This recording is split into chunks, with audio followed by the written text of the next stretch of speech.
I want to welcome you all to the 7th grade Info Night webinar. That webinar we're offering tonight or in the 8th grade program, and sort of what to expect leading up to next year and then next year. Today, again, we're focused on the lower adolescents, specifically the 7th and 8th grade program. And we're going to be hitting a few different things. We'll be doing an overview of the program. Oops. We'll talk a little bit about the transition between upper elementary and lower adolescent. We'll talk about the schedule and some of the other logistical things within our program. We will spend most of our time talking about the academic program, so the courses that your students will be taking and what you can expect from those. And then talk a little bit at the end about what happens between now and next fall. And then we'll have a chance to do questions. There is a Q&A function in your toolbar as attendees to the webinar, where you can go ahead and open up the Q&A and drop a question in there. Some of those questions we may answer along the way right away, but most of those questions will wait until the end to answer. Often we do that because folks' questions end up being answered later in the presentation, so we'll save those questions to the end. Nick, before you jump on, Michael, could you mute yourself? I'm getting some feedback.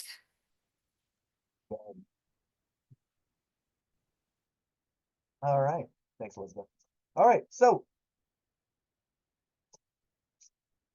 we are at our core sort of a small community focused school. So everything we're doing is trying to build community with students, with the adults, so that we can create a safe space for our students to really excel. We are in the we are entering at this point the third plane of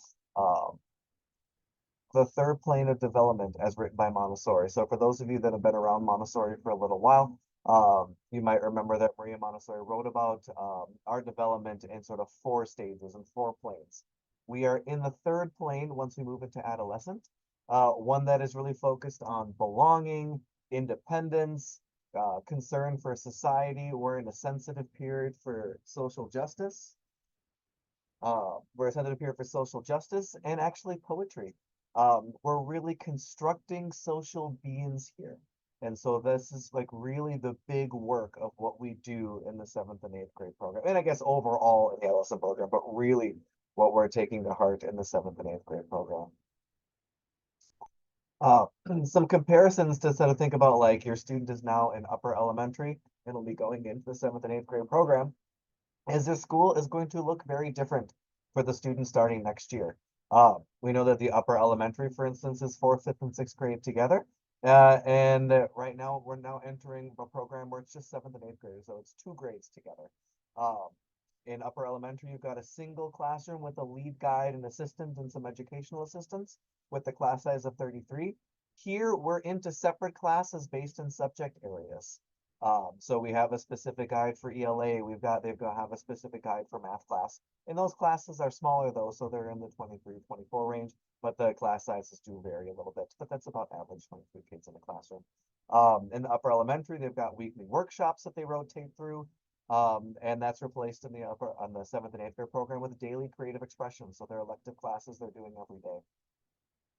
And whereas in the upper elementary, students are it's really about the elaboration of the mind and personality and building mental independence. Where here we're like focusing on humanity and what it exists to be in society and transitioning to adulthood. All right. What that means is we wanted to touch base on a few practical considerations, things that you might experience here. I just got a note that I'm hard to hear, so I'm going to sit up a little bit and be closer to the microphone. Thank you. All right. Some practical considerations as the 7th and 8th grade team was chatting today. 7th and 8th grade is really about lots of independence. They're really exploring this idea of who am I becoming, right? So there's a lot of exploration of self. So you're going to see in your students trying on different personalities, trying out different activities. Maybe they're going to drop things that they've been really interested in for the last few years and then pick up some new stuff. It's a big time of transition. Um, Communication is going to be different for your students. Um, they're probably going to talk about school less. This is when we're transitioning into the time um, when you're going to ask your kid, how was school? And they're going to say, fine.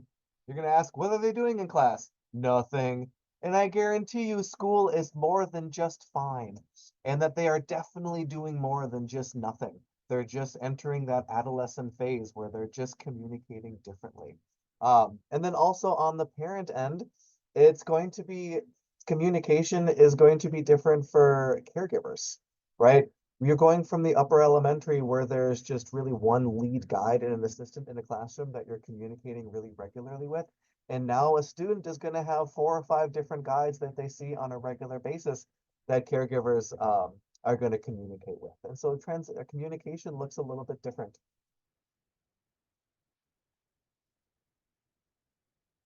All right. Let's get into some of the logistical things. And one other big difference you're going to notice is the schedule, because students aren't just in one classroom, they're rotating between different classrooms throughout the day. For those of you that have visited the program, you know that the 7th and 8th grade is confined mostly into its own little wing where most of the classrooms are, but they're still rotating between different classrooms throughout the day. Um, we use a block scheduling system, or I guess we're actually a modified block schedule because not all the blocks are exactly the same length. But we essentially run a block schedule, which means we've got 4 main periods in the day, and so they have longer class periods. The courses themselves run 85 minutes. So if you look under the typical daily schedule there, the students start off with a period of indie work, what we call independent work time. So they start the day off with their advisors with the same guide every morning for their independent work block. They then move into a block where they have one of their core classes from 9:55 until 11:10. They then have recess and lunch between 11:10 and 12:20. Right now, the 7th and 8th graders go to recess first, and then they go to lunch. They then have an advisory period where they meet with their advisor, who is almost always their guide for indie work as well, where they do check-ins and advisory meetings. And it's really a great touch point in the middle of the day for our students and our staff. And then there's 2 blocks in the afternoon, 1 to 2:20 and 2:25 to 3:50, where they'll either have a core class or a creative expression, one of their elective courses. So those elective courses happen in the afternoon and can happen what we call block 3 or block 4. And so that's the schedule that they stick to on Monday, Tuesday, Thursday, and Friday. On Wednesday, we have a little bit of a different schedule where we start off with um, a 2 hour chunk of time where they just have time to independently work. It's a time where they're learning how to use their time well. They're working on those executive functioning skills. It's also a time for students to be able to find their guides. And so on Wednesday morning, they always know that their guides are in indie work too. And so they can run across the hall to Scott's room or run across to Ava's room and get support and some extra support in the classes that they might need. We have recesses and lunch like usual on Wednesdays. Then on Wednesday, we also throw in a big community meeting where we bring together all the 7th and 8th graders together. And then we finish off the day with our creativity activity service time, their cast time. So they get to choose sort of on month-long rotations, different fun activities to do on Wednesday afternoon. It's a chance to students sort of take an academic break and delve into some really creative or really interesting things. And it's also a great time for our guides to really stretch their legs a little bit and really explore some of the things that they're really interested in teaching the students that may be outside of their subject area. I've mentioned advisory. So we have an advisory model where our students stay with their advisor for their 2 years that they're in here. So they get to know that advisor really well. They get to check in with that advisor. That advisor stays very close with them on the key experiences and checks in with them and really helps like them navigate this experience that is the Great River School 7th and 8th grade program. The advisor will lead them in community building circles. They'll lead social emotional learning. Sometimes we do like inter-advisory fun, where we have some competitions between the advisory and really have some fun together. And then also when you do conferences, just like in the upper elementary, where they move into student-led conferences, we continue that in 7th and 8th grade. And the student-led conferences are supervised and supported by the advisors. I've mentioned community meetings a few times. Once a week, we get all the 7th and 8th graders together in a community meeting. So we gather them all often in the gym, but in nicer weather, we bring them outside or sometimes even take them off site. Like this image here is from when we had a big community meeting at the Como Woodlands. And again, this is a big multi-age, we're all together. We have routines. Those of you that came to our open house night a few months ago got to experience a community meeting.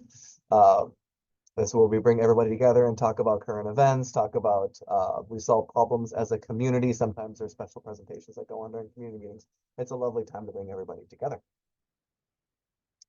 And then I also wanted to make note logistically, of course, in 7th and 8th grade, IEPs are continued to be supported. All the IEP information that's coming from case managers just it gets transferred up into the 7th and 8th grade program. What students with IEPs will see is that we have a resource room in the 7th and 8th grade wing where they can get additional support in their classes, where they can often find their case managers. Sometimes they'll wander over there during indie work and get support. Sometimes they'll come during class to get support. It's always staffed with usually a case manager and an EA.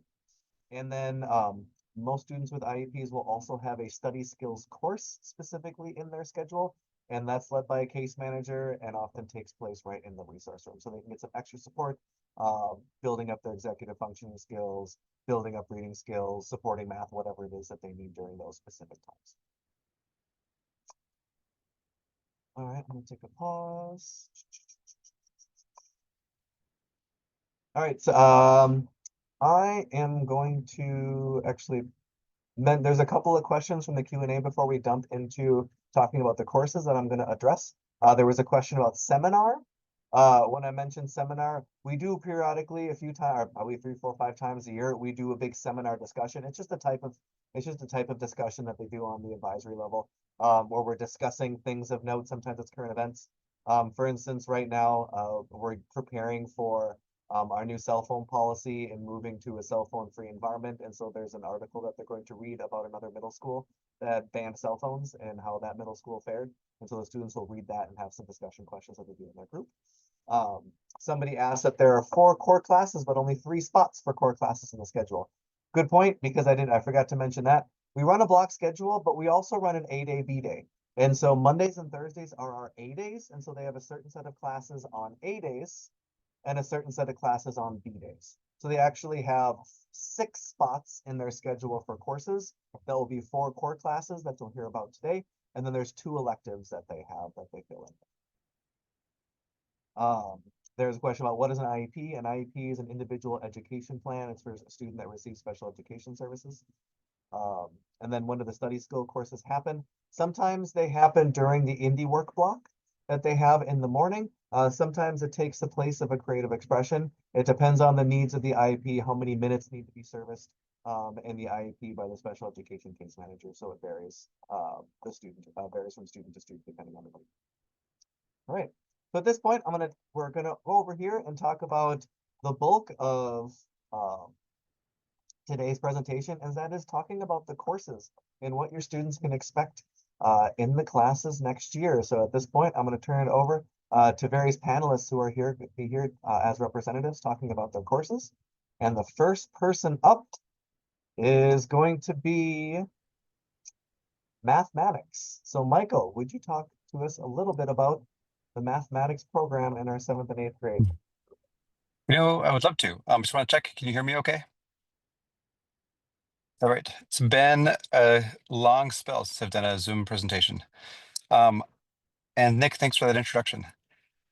I want to actually just take one step back and looking at the core guides, the advisors, I was struck that of those 8 core guides, 5 of them have kids of their own here in the program.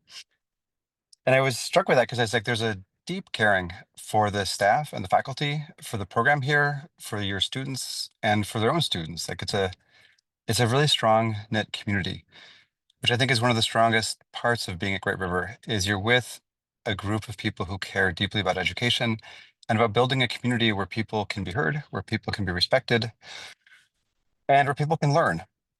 So jumping into mathematics, if you can go up to the mathematics slide. There you go. As you would expect, there are your core concepts, and these are pretty standard core concepts you would find in any mathematics program. Taken right from the Common Core.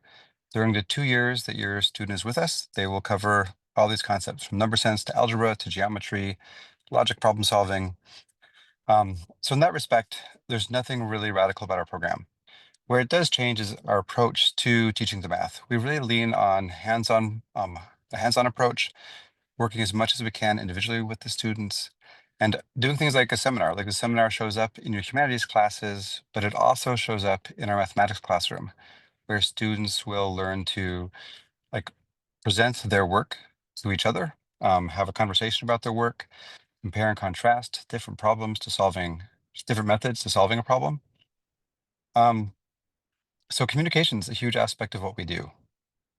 As we go through the year, we'll be looking at major skills and returning over and over again to using arithmetic to solve problems with rational numbers, proportional problem solving, solving unknowns, starting with one variable, working our way to two variables, and all the while integrating it with real life situations, with graphs, with equations, and with tables of data.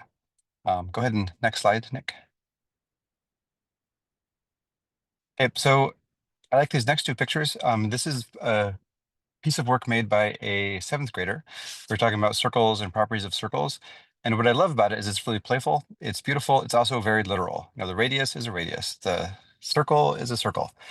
And if you go to the next slide, this is made by an 8th grader. It's the same concepts, but really beginning to look at kind of an abstract way of playing with the concepts. How do they interact? How can math intersect with art? And one of the things I love about working with students of this age is they're really at that cusp of going from very concrete based understanding to a very abstract understanding. Go ahead and next slide. Right. So what kind of assignments? We're going to have daily notes that they're going to be creating kind of their own field book and taking notes, writing down equations, practice problems. We'll also be doing hands-on activities to help them better understand the concepts. They will be taking quizzes and tests as a way of proving their understanding. They'll also create, like you saw the last two slides, different types of visual posters and presentations to explore how to express their understanding of the concepts. What kind of work might you see them bring home? Well, they're going to be doing practices as well as the tests. Tad and I are the two main math teachers, and in our classes we use a combination of IXL, which is an online computer program, and Khan Academy, as well as Desmos, to help the students practice, explore the math, and get real-time feedback on how they're doing. And what I really like about from when I was a math student is you would do a math problem, you would turn it in, and maybe a day or two later you would get feedback. What I'm loving about what math students get now is they can practice their online work. They can get feedback right away. Did my answer make sense or not? There's often resources connected, so they can ask their friends for help, they can ask their parents for help, they can ask their guide for help, they can also ask Khan Academy for help. And for different students, they find different ways, like what works for them best. Next slide. What you see here is just some examples of the kind of work that a student might do, during their time in a math class. On the left here, you have slope of a graph, kind of exploring slope concepts, and an experiment where we were stacking things and measuring how high things were getting, and then graphing that, and then coming up with an equation for it. You can sort of see the two on the right are different ways of looking at the intersections of two lines, and how do you both work with that concept, and how does it look visually? How does it look in a table? And then also writing out your understanding. What does this concept mean, and how am I going to use it? Right, and that's sort of a quick overview of mathematics. And really, if you ever had questions, please stop by either my room or Chad's room and talk to us, or send us an email, or drop a question in the chat tonight. Thanks so much for showing up tonight.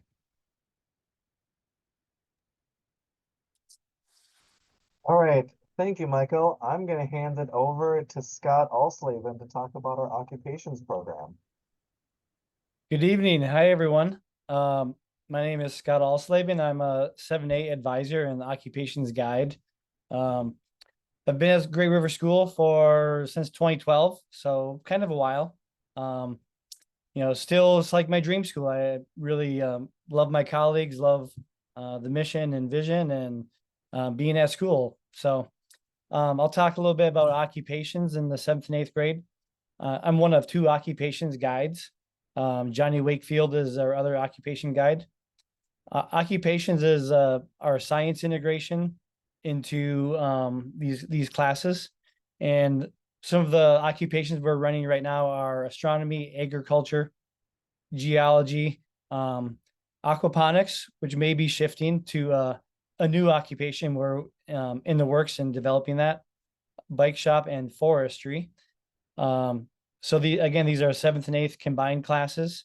So looking at some of like the kind of work we'll be doing in those classes.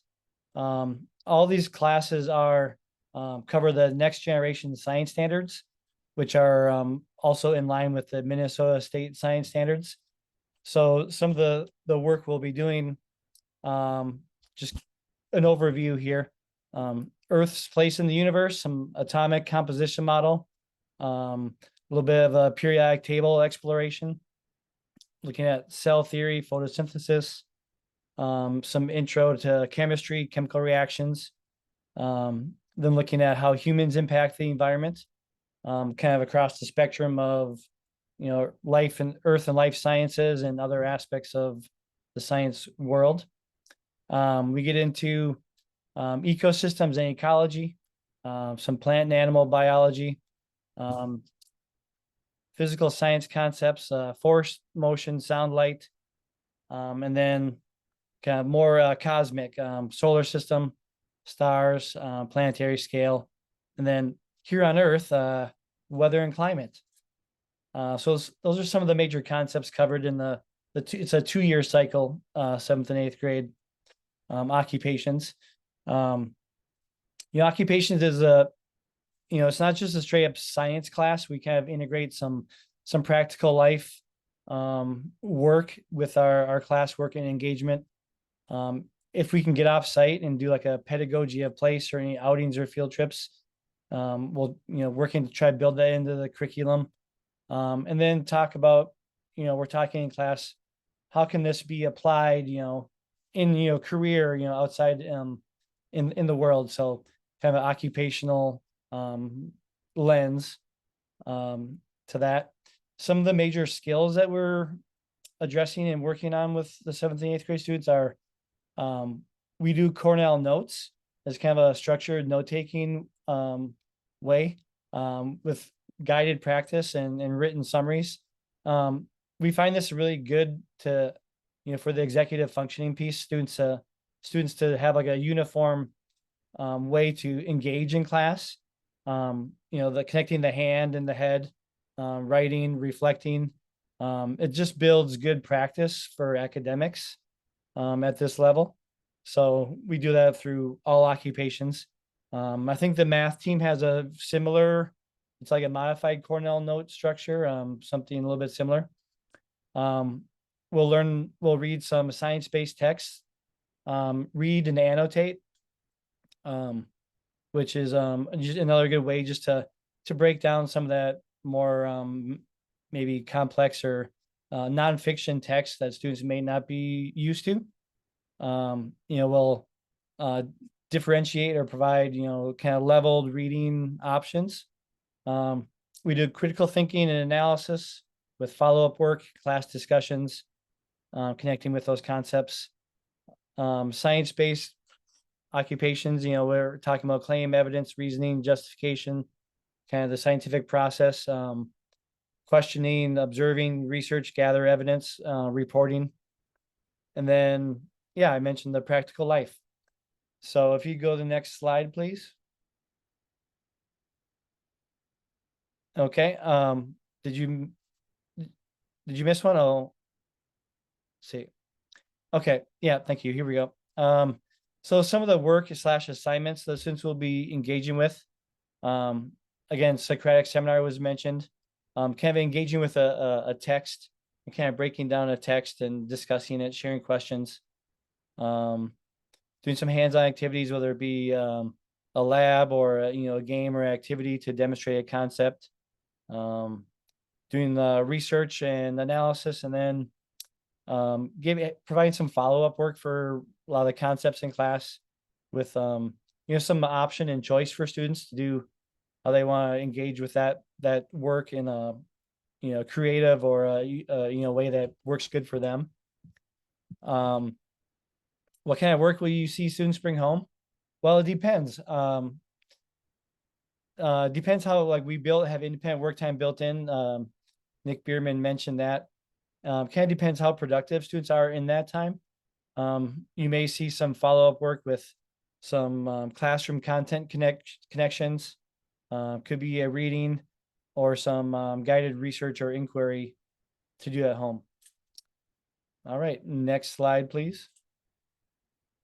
Here's just a few work samples. I pulled these from my agriculture and forestry occupations.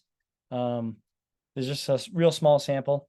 Some work students might be doing some writing there on the left-hand side, and analysis, and then kind of synthesizing their knowledge and understanding of some concepts. And then there's an example on the far right of like a Cornell Notes setup in a notebook. So yeah, if you have questions, drop them in the chat here, or again, you can follow up with Scott S. Alslaben at Great River School, or Johnny Wakefield or Nick Beermann about any further questions with occupations. Thank you very much.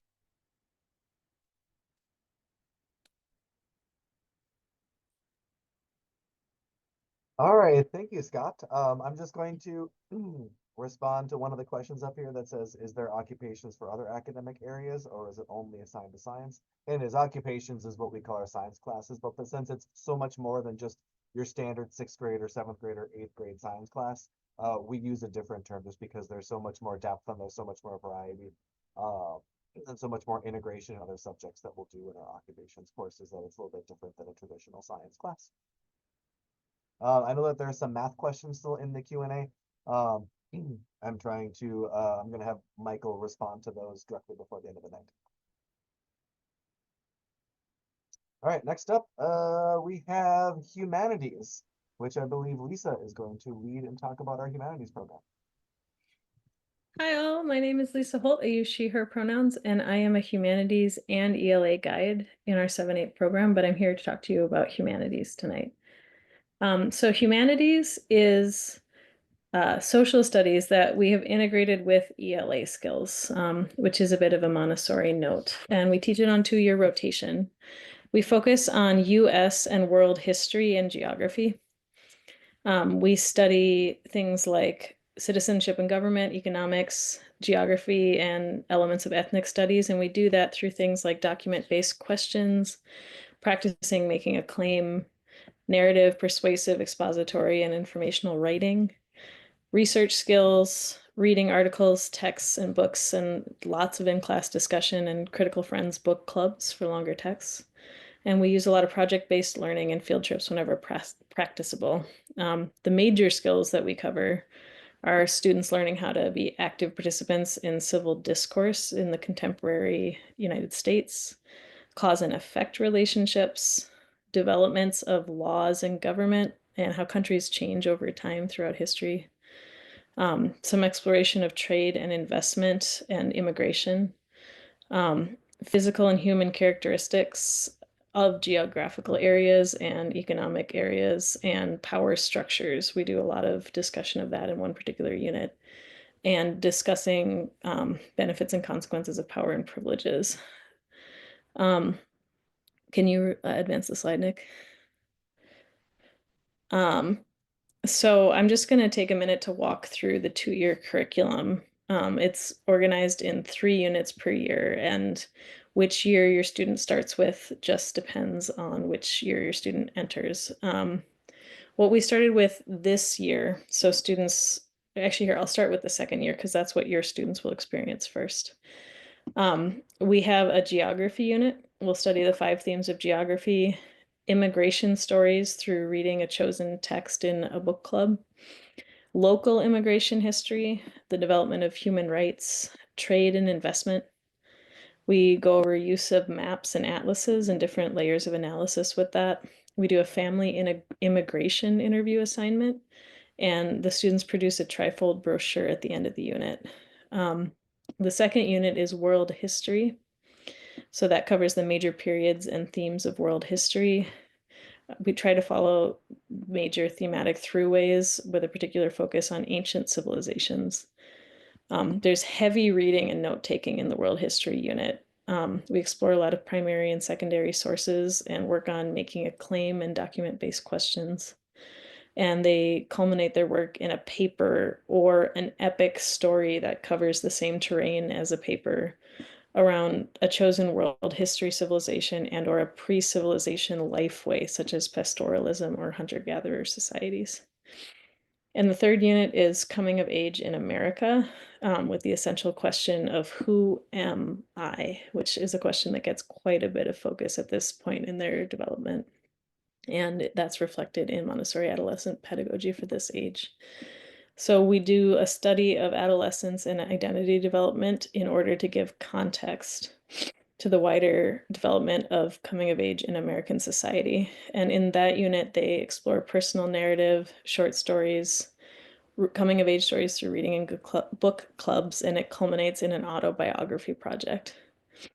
So year 2 for your students, which is the year that we just did, our first unit is a utopia and dystopia unit. We start out reading The Lottery, which is a dystopian story. We explore ideal and dystopian societies and the various elements that might make them up. Systems of government, branches of government, checks and balances, America's social contract. They read a dystopian novel and participate in a critical friends group, book group, and then they culminate their work with the Utopia Project, where they get to design their version of a utopian society. Our second unit in this year of the rotation is US history.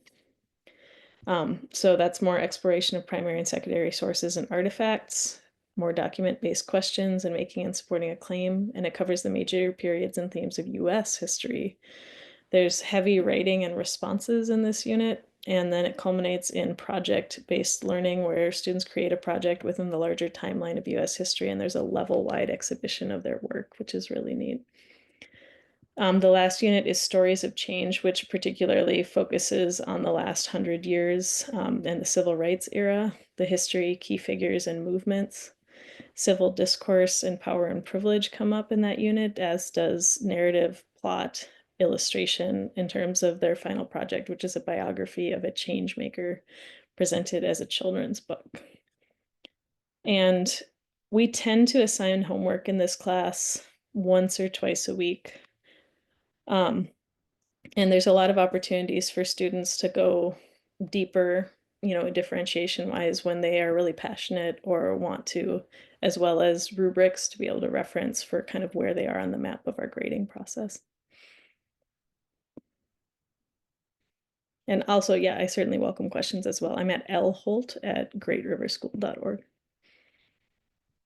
For those of you on here, guides have been adding their emails here. When I send a follow-up email to all the incoming 7th grade families with the recording, with the slideshow given, I'll also include some contact information, how you can reach out to guides and ask questions as well. All right, next up, we're going to talk about our language arts curriculum in the 7th and 8th grade program with Elizabeth Yost. Can you hear me okay? All right, so I have developed in collaboration with many guides who are here and many guides and other staff who are not, a new language arts curriculum for this year, which means that next year in the 2-year loop, we will also have a new curriculum. So I can't give you as exciting answers as Lisa just did of like, here's a project you might do as a 7th grader next year, but I can let you know what we'll be talking about and what we'll be working on. This past year, some of our essential questions, which are big questions that we're never going to find a specific answer to. Why do we read? What is poetry? What makes strong evidence? And how do I use what I read to become a better writer? So those are questions that I hope all of my students will be asking far beyond 7th and 8th grade, and we begin an exploration of them in class together, using some of the major skills in reading, writing, planning, and I speak a little bit to speaking and listening on the next slides. But 6 essential habits of reading: questioning, relating, predicting, inferring, visualizing, and summarizing. We work with those really specifically, particularly when it comes to fiction. The writing process this year has had a particular focus on paragraph development. So moving from a complete sentence, a complete idea, to a really strong paragraph, all the way from observations and analysis in reading or experience, all the way through to a final draft. And with that, strong planning, executive functioning skills, like Scott said, for reading goals and writing projects. And someone just asked, are you purchasing a curriculum or creating your own for English? Do you have training in curriculum development? This is a completely homegrown Great River curriculum in collaboration with what's happening in the humanities classes. And do I have training in curriculum development? Not in any sort of particular way, but I have developed curriculum in multiple other school districts and have a master's degree in teaching from Smith, where I focused very specifically on English language arts at the 7 through 9 level. So yes, but maybe not in the particular way that you were asking. Happy to talk more about teacher ed for anyone who'd like to nerd out about that.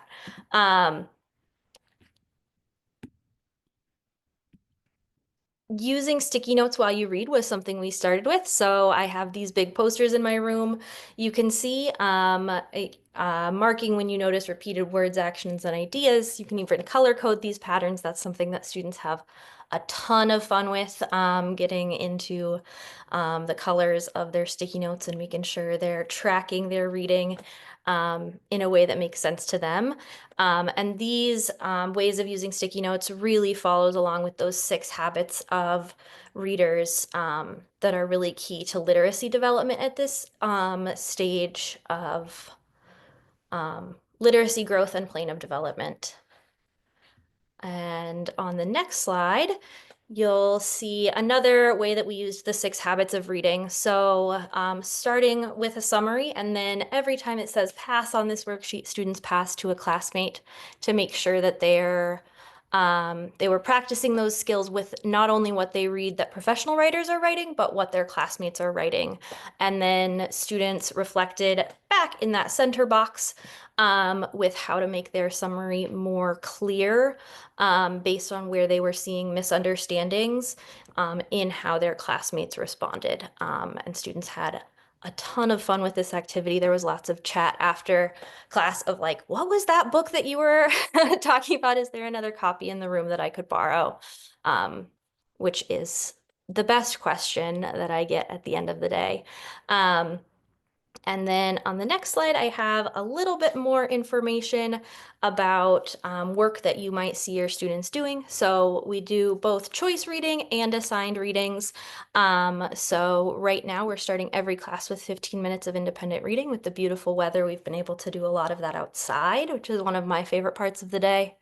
Lots of different kinds of writing, and then also looking at the Minnesota state standards for speaking and listening that are in the 7th and 8th grades. So we do that with daily check-in questions about what you're reading, and then sharing ideas and asking questions. And then some work that you'll see your students bringing home: independent reading, annotating. And 6th graders, if that sounds like a big scary school word, it's not. It just means writing on top of what you're reading. And then taking those annotations, moving into drafts, revision, editing, and English language arts usually has some in-class work time, so there's not a ton of homework. And one of the cool things I've seen in the last couple months is students getting so into their book that they are, running out to the bus with their book in their hand. Can't wait to get on to keep reading. Just tons of joy that turns the reading from work into play. I have a couple examples of what some of those longer term projects might look like. that I can try to run through quickly because I can see there's still lots happening in the Q&A.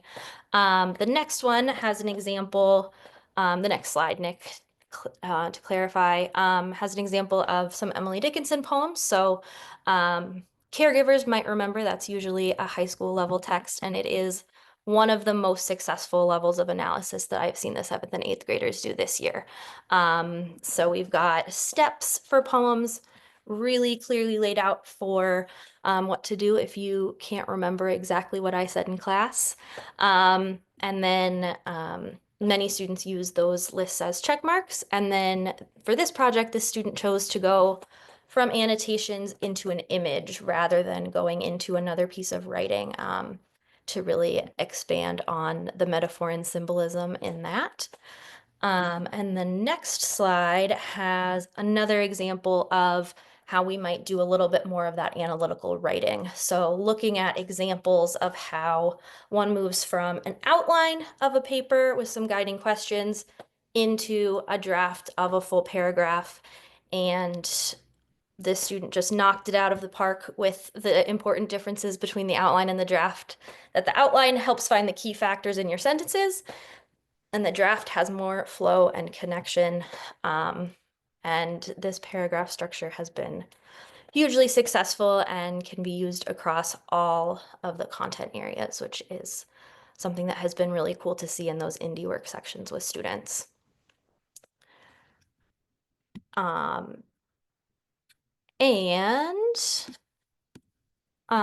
wanted to speak a little bit to one of the Q&A questions I saw, that what kind of flexibility is there for students to go with their own pace through things. There is tons of flexibility as well as support for students figuring out their own pace for things.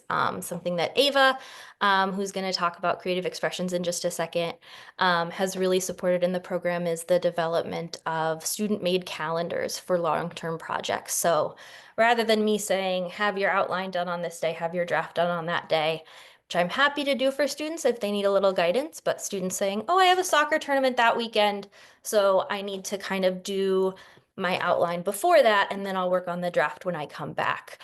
And so we really support students working ahead and digging deeper, as well as saying, hey, I need to step back on this one for a little bit, but here's how I know that I can either get caught up or seek support to make sure that I'm understanding what I need to do. Thanks, Elizabeth.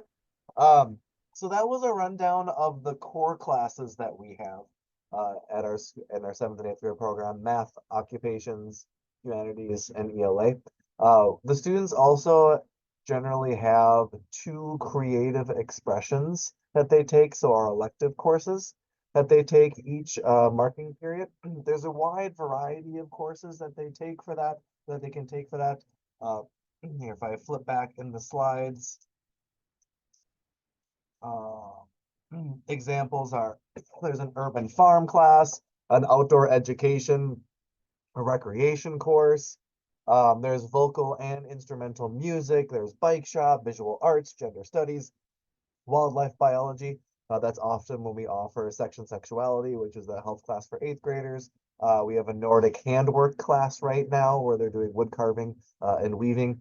And then there's also public speaking. And we have a guest here, Ava, here to talk about what that public speaking course might look like, which is one of the creative expressions that the students get to take here at Great River. I will also take a moment to say that Ava not only teaches creative expressions, Ava also teaches humanities courses here too. Yes, hi. My name is Ava Cerny. I use she, her pronouns. I am a recent college graduate, so I actually started the year at Great River doing my student teaching upstairs in our adolescence program. So I was with 9th grade. And I have spent the past, 5 years of my life going from school to school and seeing effects of COVID, effects of transitions in education, as we're really unpacking different pedagogies and what the best approach is to education. And if you would have told me a year ago when I was walking that I would have loved middle school the way I loved middle school, I don't think I would have believed you. But I absolutely adore these kids. I love everything that they stand for. And Great River, just coming into it is like, it really is the whole person is catered to. So it's also, if you would have told me I was leaning towards charter, I also would have been like, no, you're crazy. Like I'm a public school, high school girly. That's where you're gonna find me. But here I am in this role, and I absolutely am adoring it, loving it. So this creative expression class, it allowed students to kind of face some social anxiety and kind of break some different barriers while exploring those creative outlets that they have. You kind of notice that we do have a more rigorous English undertone in a lot of our core classes, that they're doing word problems in math and in science. They're reading these really complex texts where they're having to define those words, figure out what they are. They're adding to their vernacular. Elizabeth is doing wonders for building our English program. Humanities has those skills integrated with it, and creative expression. With this public speaking class, they're getting hands-on experience, really practicing of like what it would be like to have to talk in front of a boardroom, what it's like to have to give a lecture next year when they're, if they're an 8th grader, if they're going up to 9th grade, when they have to do a presentation, and overcoming that anxiety, or just asking for a raise in general. So they begin by making an informatory speech, or I'm sorry, an introductory speech, which just allows them to get in front of the space without a lot of pressure in front of them. And they just get to introduce themselves, tell a funny anecdote, give an aspect of their personality that maybe we didn't know about them, and bring kind of humor into it. And it's really a chance to grow their confidence, as well as invest in how do we take these essays that we've been working on in ELA and put them into a descriptive manner that is engaging and doesn't cause your audience to zone out. Then they also get an opportunity to do a persuasive speech. And the spin that they did on this one is that they did a commercial. So we pulled a bunch of like Super Bowl commercials, and they had to sell us a product, and students got to kind of play the game of if they were going to buy the product or if they weren't going to buy the product. And with creative expressions, they have the opportunity to go above and beyond. So students brought in fog machines, students brought in the actual product, there was light shows. It was a lot of fun. They do an informative speech where they get to admit to something that they're really good at and tell the class how they do that themselves, which also I loved as a guide because it gave me a little peek into their inside world, which my advisors I know really well, but some of the other ones, like, you don't get to know as like personal. It's like, oh my gosh, I didn't know you were a gardener. That's so cool. Like, you have a little green thumb. And then they conclude the trimester with a party where they practice giving a wedding toast, which I think is, or like just a toast in general, which I think is one of the most applicable skills, because you'll generally give a speech at some point in your life in front of a crowd in some sort of manner, whether it's an introduction or a toast or something that is more casual, shorter. What they are going to bring home with them is that they're going to be outlining, and they'll probably bring some anxiety with them too, as they're overcoming what it means to talk in front of their peers, which is a scary, scary thing. They're probably going to rehearse a lot. I encourage them to film themselves, watch that back, or do it in front of a mirror, practice their body mannerisms, their projection volume, how that comes across. They'll prepare speech materials, like I said. They have that opportunity to go above and beyond. So if they want to make a poster to coincide their presentation, they absolutely can. Or if they want to bring in those materials like that fog machine, that light show, they also can. They'll probably be watching some TED Talks to reference to build their confidence. And then the huge aspect that I center on is reflection. I think reflection is so important to look back of what went well from that speech, what didn't go well. Did I actually work as hard as I thought I did? Was my anxiety as bad as I thought it was? What tools could I use to overcome my anxiety on my next speech, or how could I better prepare for my next speech? So that is kind of how I run that class. I'm looking to see if there's any. They speak logistically to what work is done in class and what is done during indie work. Their curriculum seems really rigorous, and I'm struggling to understand how all this material is covered in the limited time provided in each class during the week.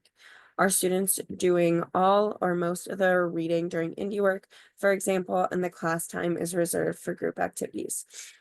Because we run on a block schedule, it's kind of intermingled, so it will depend instructor to instructor, but a lot of us reserve work time in class where I'm available, I am coming around, I am checking in with you, I am prioritizing checking in with every single student every single week. So while they're doing their work in the class, they have us right there. So the material that they're receiving, they're kind of independently working through, which allows for that them to pace themselves, explore what resources they have access to, and organize their time. And then that indie work is kind of that additional time that they receive to complete lessons or to complete work that they weren't able to finish quite in class. I would say that there's probably 15 to 30 minutes of homework per core class per week. But that it falls because we only see them twice a week.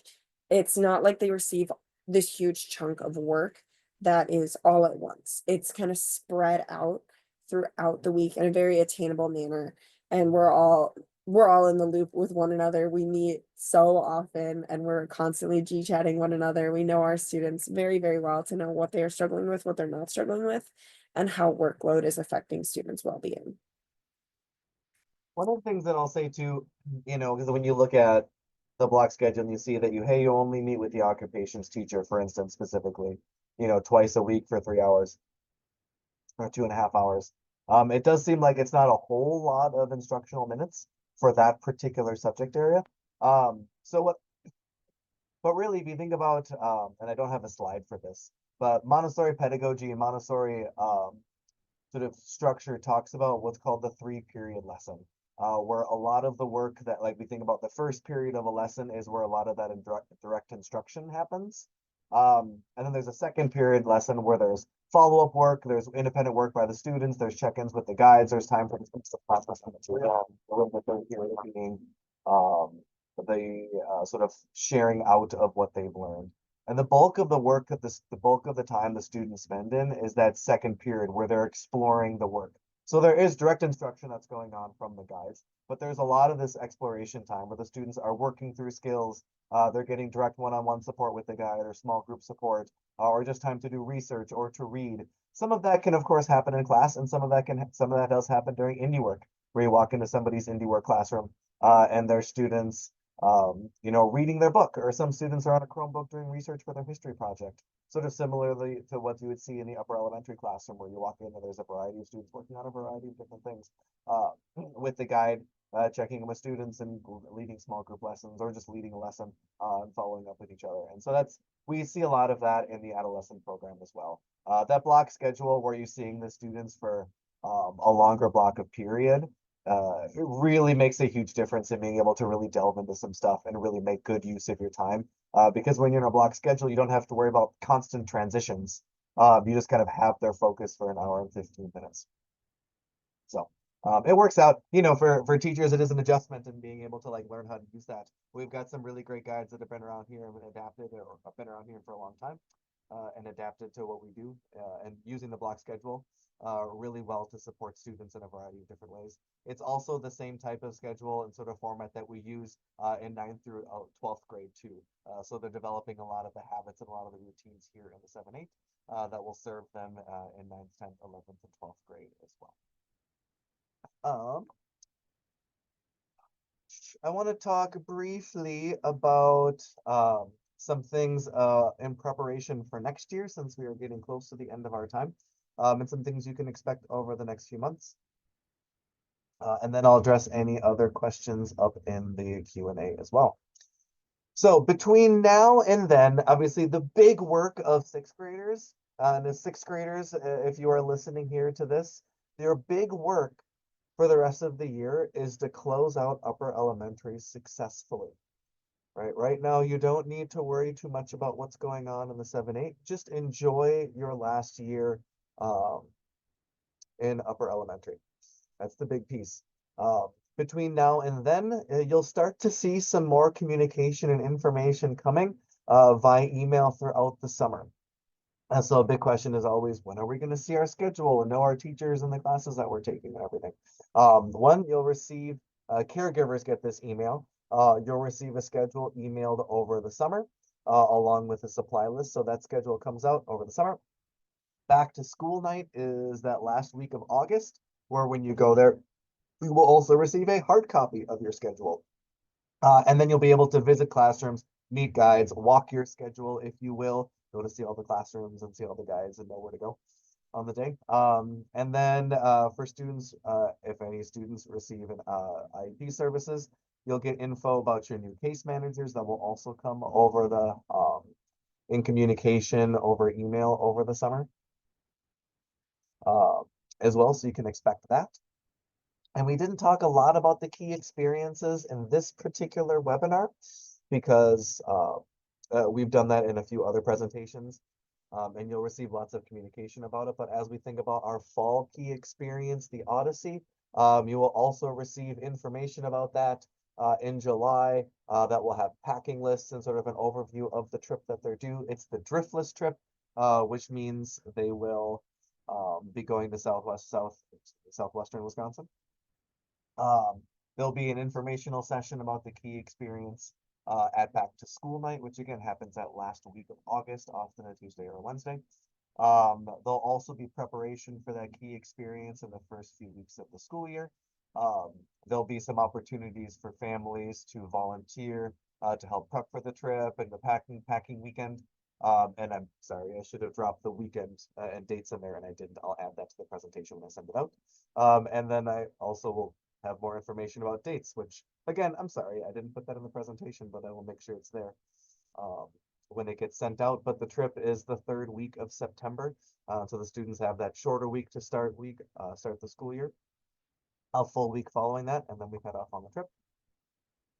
And that will prep them for that. So again, most of them, you'll start getting more and more information over the summertime. But of course, if you have any questions along the way, you can always reach out to me and respond to any of the number of emails you've gotten from me already. And now I'm going to pivot over to the Q&A. There's a few questions that I'll answer, and then I'm going to have Michael, if you pop on, there'll be some math questions that we were going to answer from the Q&A. Questions that popped up here. What is the class mix, 7th and 8th grade? So there was also a question about numbers. We have officially 72 spots for 7th graders and 72 spots for 8th graders. The courses are almost always 7th and 8th graders mixed together. We do split the math classes, 7th grade math class and 8th grade math class. Everything else is multi-age. And again, those class sizes have a variety of different sizes. They generally range between 12 and 26, but the average class size that we expect, especially in our core classes, is like 23, 24. All right, Michael, since you are here, I'm going to prompt you with a few math questions. Right, go for it. The first math question is how much in class in online work versus direct instruction happens in math, specifically talking about in class time? That really varies by day and by teacher. Chad and I have slightly different styles. In my class, it'll be anywhere from like 50-50 to 25-75. I think Chad leans much more to in-person instruction and then having people do the online work during their indie work. And for both of us, we expect the students to spend a good 20 to 30 minutes on their off days. Like if they have math class with me on an A day, I know they have a big chunk of indie work on their B day. And I ask them to spend anywhere from 20 to 30 minutes of that working on their math.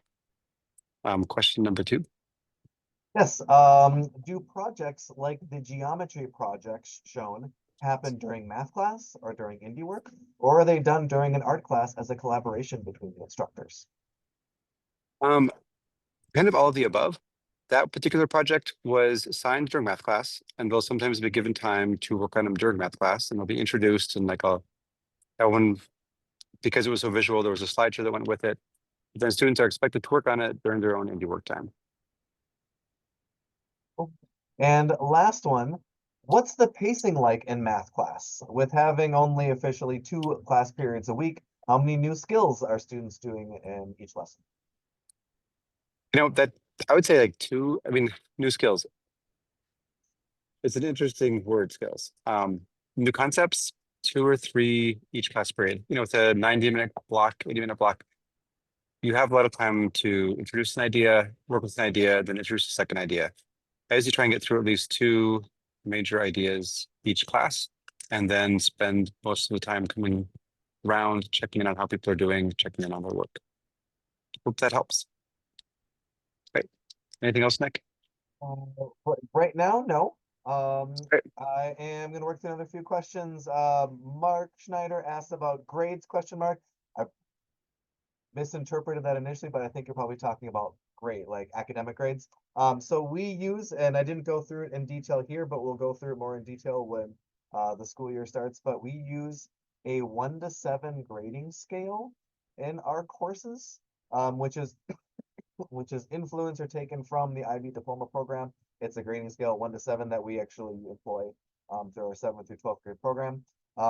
Where a 7 is frankly like, you know, if we talk about a scale, for instance, 7 is at the top in terms of like, you know, you're doing amazing work, you're showcasing your knowledge, you're sharing it with others, you're sharing it with the community, those sorts of things. And 1 is essentially like drastically needing of intervention, lots of follow-up, really isn't gathering the concepts. Those grades, our primary grade book is in a program called Schoology, which during back to school night and orientation, the parents will get a demo of, students will get a demo of. So our primary grade book that students follow all the time is in this online platform, Schoology. It also, the grades do also get transferred to PowerSchool, which is our like official like reporting tool. So grades will get transferred into PowerSchool. That's also what like guides will do attendance, for instance, and we track parent contacts and things like that. And so those grades get that. Grades are broken down into multiple different standards that they're evaluated throughout the year. Lots of opportunities for them to showcase what they learn throughout their marking period for their courses. But again, 1 to 7 scales, which you can expect, and we'll go more into detail that in the fall. There was a question about, do students have to choose from creative expressions? Do choose from creative expressions for 2 different electives? Right now, we rotate the students through our creative expressions. And so we want the students to have a really wide breadth of opportunities and knowledge. And so we want to make sure the students are rotating through a variety of different courses through their 7th and 8th grade program. There's also some requirements from the state that they're hitting, something arts focus, something music focus on a regular basis. And so that's what we have them rotate through that and have those options. So they don't just get to choose whatever they want all the time. They do have to rotate through things. You know, 1, because it's good for them to have a variety of different things, but 2, there's also like certain requirements that we follow from the state. I think Michael has gone off. There's a question about showing work in math. I know I've seen students showing a lot of work and really working through their process, especially at the tables outside my office, working with other guys. But what I'm going to do with all these Q&A session questions, I'm actually going to drop them into the presentation that I send out to everybody. And like this question, for instance, which won't have a written answer, and the questions that Michael just answered here verbally, we'll make sure that there's written answers in there, and they also get sent out to families after that as well. So, at this time, it is 7:38. We are actually 8 minutes over time. So we're going to go ahead and wrap up for the meeting. On the next few days, I will send out follow-up information from this, from presentations, from our Q&A, and then share out a recording of this as well. If you have any questions in the meantime, when you get that email, you can respond to me or respond to any of the emails you've gotten from me already. Otherwise, have a wonderful night, everybody, and enjoy your last few weeks of school. Good night. And panelists, thank you. Thank you. Thank you all. Thank you.